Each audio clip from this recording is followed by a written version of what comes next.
Currently, you're 10th in the nation in passing yards, and you've thrown no interceptions. I'm just curious, how have you seen your game go to the next level early this season? I would just say, there's a lot that goes into that. My old lines are doing a great job of blocking for me. My receivers are making plays for me. Running backs are making plays for me. There's so many things that go into that. Our coach getting us in good plays, and just comes down to me executing and trusting my preparation, my teammates, and there's just so much that goes into that stuff. And after week one, like we've talked about before, there's 3 or 4 plays that I wish I could have had back, just being a couple inches off on some throws. But I just think going into the Oklahoma game, it was just about focusing on one play at a time, and just understanding that it's not going to be perfect, and there's going to be throws that I may miss or may get dropped or may get tipped or I may get sacked. There's so many things that is part of the game, and just having a short-term memory and clearing it out whenever something really good happens or something really bad happens, and I think that's a big thing for me, and then just also understanding in our offense that we take pride in winning the turnover margin. So taking care of the football, seeing in front of my throws, understanding the defense and who's the placeholders in certain situations, and being able to protect the football is a big part of our game plan and in our football team.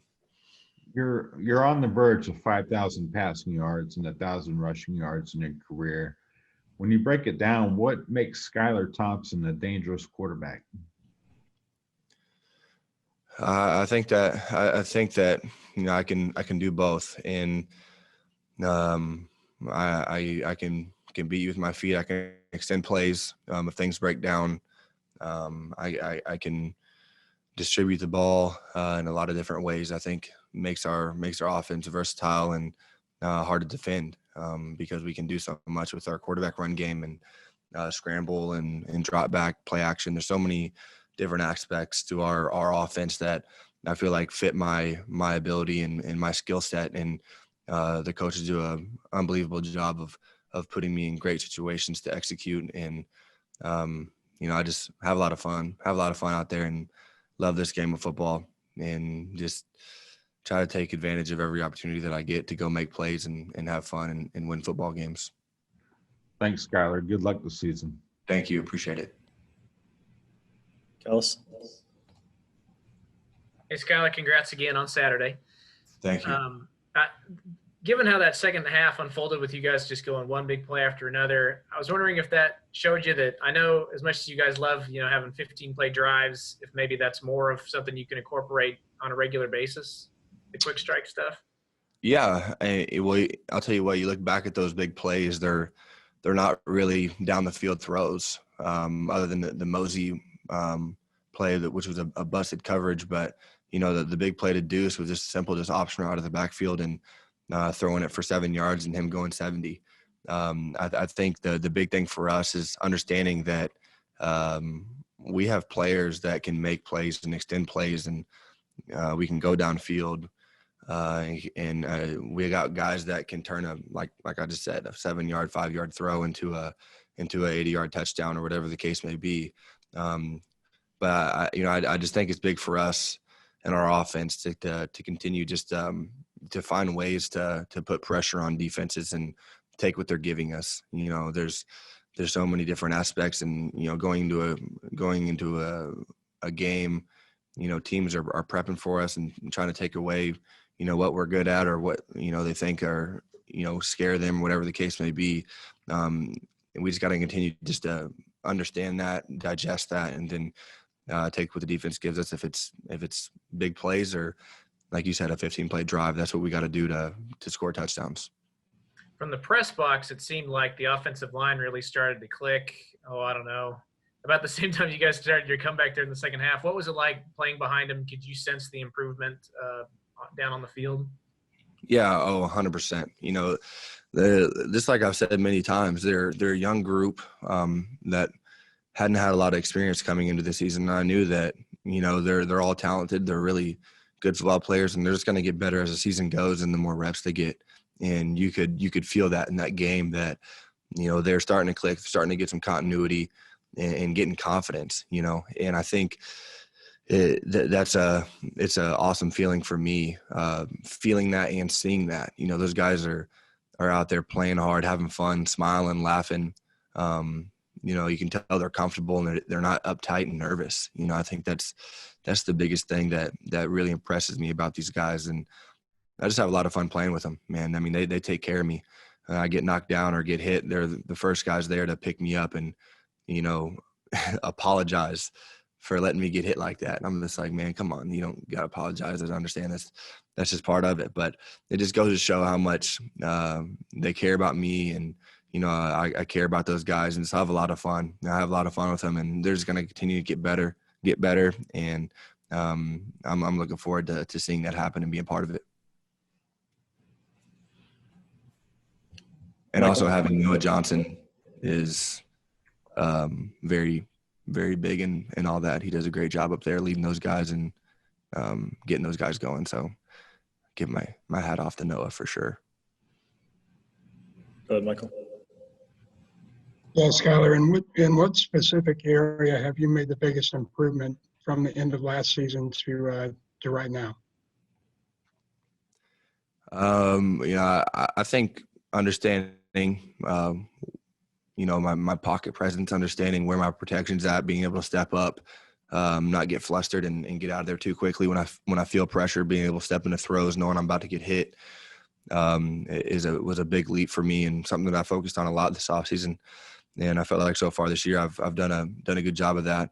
There was one throw to Malik this past game that I hung in there in the pocket and was moving to my left and threw it behind him a little bit. If I have a more accurate throw, we probably have a touchdown. Luckily, the next play we threw a touchdown to Jabashin, but there's still areas that I still want to get better at and improve on. But I would say that would be my answer: my pocket presence and understanding, my protections and where I'm protected at. You feel like you're at the same level with receivers given the kind of limited amount of prep time that you've had in the off season? Yeah, I feel like we're on a great page right now. We've never made an excuse of the lack of time we've been able to spend together, for that being a reason for us to not be clicking, wherever that's not an excuse for us, and it hasn't been, and it never will be. We've done a great job of meeting, watching film, getting extra throws after practice, doing everything we can right now to be prepared and ready to go on Saturdays. And I have a lot of confidence in our receiving core. We got a lot of depth. We got 7 or 8 guys that can get in there and make plays, and they all understand their role. They understand that there's only one football to go around, and I just got to focus on my role, my route, and trust the progression, trust my progression, trust the O-line, and those guys are doing a great job. And I love playing with them, because I'm telling you, just like we saw this weekend, we got guys that can make big plays, and that as a quarterback, that gives me a lot of confidence and makes my job easy. I appreciate it. Sully? Hey, Skylar, you just have this ability in the biggest games and the biggest moments just kind of take it to that next level. Is that something that you kind of realized early on in your playing career, maybe like high school or even before that, just growing up? And how do you kind of embrace that and run with it throughout your career? Yeah, I knew that whenever I was in 4th grade playing in the championship game of basketball. I played for a team called Legacy, and we were playing the Defenders, who were from Kansas, but we were playing in a championship game of a tournament one weekend and went into overtime, and I had a game-winning or game-tying shot to go into overtime, and played a really good game.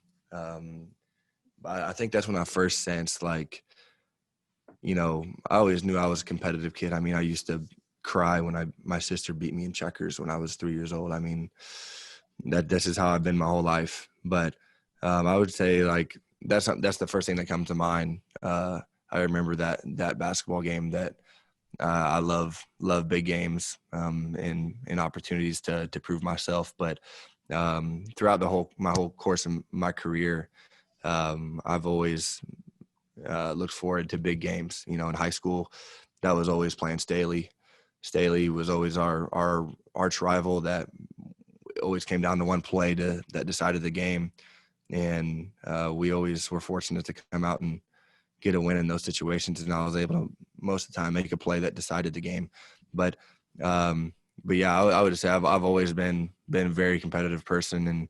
And when, you know, I'm being doubted or, you know, people are questioning me or not believing in me, that's when I'm at my best. And, you know, that was kind of the situation this past weekend. And it's just an opportunity to go prove myself and to prove myself to myself and my family and the people in my circle that I know believe in me and know I can do it. And I think, you know, that's what I do it for. It's not anything outside of that.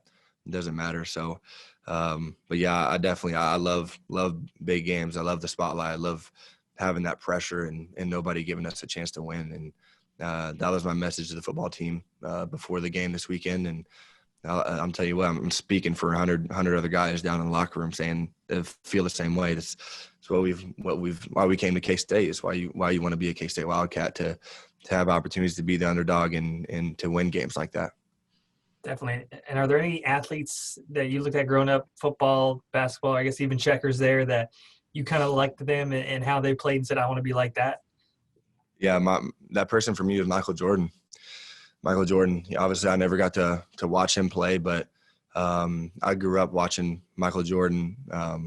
Had a movie called Come Fly With Me that was kind of his Michael Jordan story of through high school, throughout his whole career, that I literally watched on repeat as a kid. You know, that's how I wanted to be. I wanted to be Michael Jordan. I would go down to my basement and tape a free throw line on my little Thai school and just try to jump from the free throw line all day and be like Michael Jordan or hit the game-winning shot. And, you know, that's who I look up to, have always looked up to. And, you know, when that documentary came out and during quarantine, it just solidified to me even more why, you know, I look up to him and want to be like Michael Jordan. And, you know, I think that, you know, his demeanor, the way he carries himself in behind the scenes, the way that he works and, you know, leads, I think just opened my eyes so much during that documentary. But